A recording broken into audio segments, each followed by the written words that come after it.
Anxiety. Notice what comes to your mind when you hear the word anxiety. You may experience anxiety as a series of racing thoughts and worries in your mind, or you may experience it in your body, such as a racing heart, sweaty palms, a flushed face, a tightness in your chest, or a tightness in your stomach. But have you ever wondered what anxiety is and why you feel it? Believe it or not, anxiety is a normal response. It's a response to situations that are or that you perceive to be as stressful, unfamiliar, or scary. So I know that it sounds crazy, but there actually is a benefit to anxiety. In healthy doses, anxiety can help you to be aware and alert of what's going on around you so that you can take necessary and appropriate action. However, too much anxiety can be unhealthy.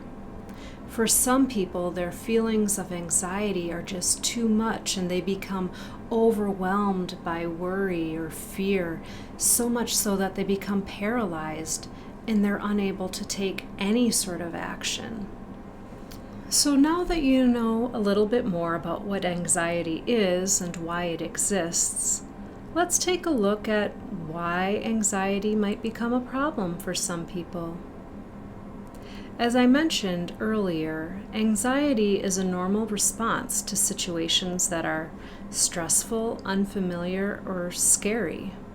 However, for some people, anxiety might become a bigger problem than that. One of these reasons is genetics. It's something that's inherited. Along with this, the type of environment you grow up in can have an effect too. Which makes sense if you think about what it might be like to be a child raised by someone with an anxiety disorder. But it goes beyond this. For example, if your parents are overly controlling in ways that prevent you from making decisions for yourself, you may find it difficult to make decisions when you're asked to.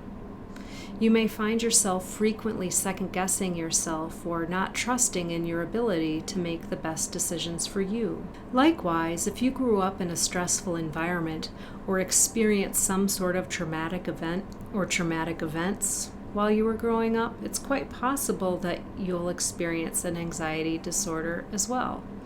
And this makes sense, too, if you think about what the original purpose of anxiety is. That is, to help protect you in scary, stressful, or unfamiliar situations. Growing up in such an environment can prime you to be in an almost constant state of anxiety because you don't know any other way to be. And in some situations, it's your own choices that can contribute to feelings of anxiety. Some of these choices include smoking or drinking a lot of caffeine. There's also reason to believe that increased time on devices and screens or spending time on social media can affect your feelings of anxiety as well. If you think these might apply to you, check it out for yourself. If you drink a lot of coffee, soda, or energy drinks, notice how you feel before and after you drink them. Take a break from drinking those things for a bit. What do you notice? Likewise, take note of how you feel when you're on or off social media.